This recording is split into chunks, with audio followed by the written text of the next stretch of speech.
Policing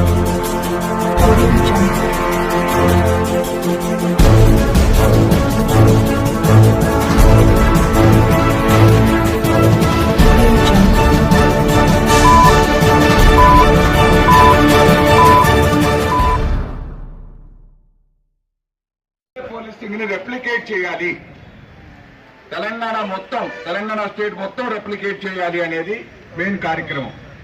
ఈ seminar లో మనం మీకు ఈరోజు తెలియజేసేది ఏంటంటే,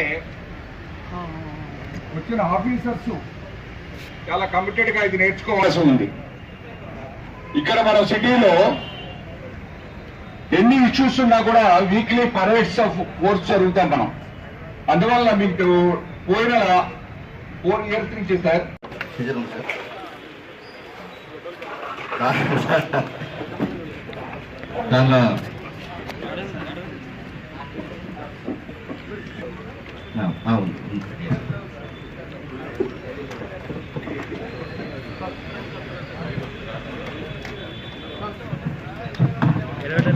స్పీకర్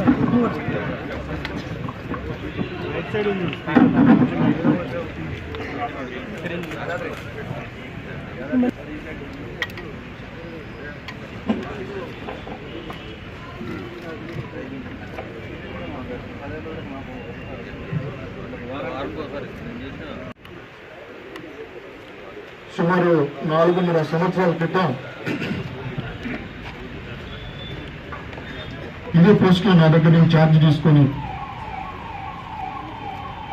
ఈరోజు ఎస్ఎస్సిపి సిఆర్ గా ఉన్నటువంటి శ్రీ శివప్రసాద్ గారు, మా సహచర అధికారులు వేదిక మీద ఉన్నారు. ట్రైనింగ్ లో పాల్గొనడానికి వచ్చినటువంటి తెలంగాణలో వివిధ యూనిట్స్ కి చెందిన ఏఆర్ అధికారులే వచ్చారని నేను అనుకుంటున్నాను. ఆర్మ్ రిజర్వ్ అధికారులు వీరందరికీ నమస్కారం. ముఖ్యంగా పాయింట్స్ అన్ని కవర్ అయినాయి శివప్రసాద్ సార్ చెప్పిన దాంట్లో. ఒక విషయం ఏంటంటే, పోలీసు మన రాష్ట్రంలో 3 రకాలుగా ఉంటుందని మీ అందరికీ తెలిసిందే. Civil, AR, special police. అయితే వాళ్ళు సివిల్ పోలీస్తో కలిసి పనిచేస్తారు. ఆయా యూనిట్ ఆఫీసర్స్ కానీ లేకపోతే డీజీ గారి పర్మిషన్తో పనిచేస్తారు. పనిచేసేటప్పుడు ఒక ప్రత్యేకమైన అవసరం కోసం పోయి పనిచేస్తారు. సో నేను ఉద్యోగంలోకి వచ్చినప్పుడు అప్పుడు డీజీ గారు హెచ్ఏ దొరగారు ఉండేవాళ్ళు.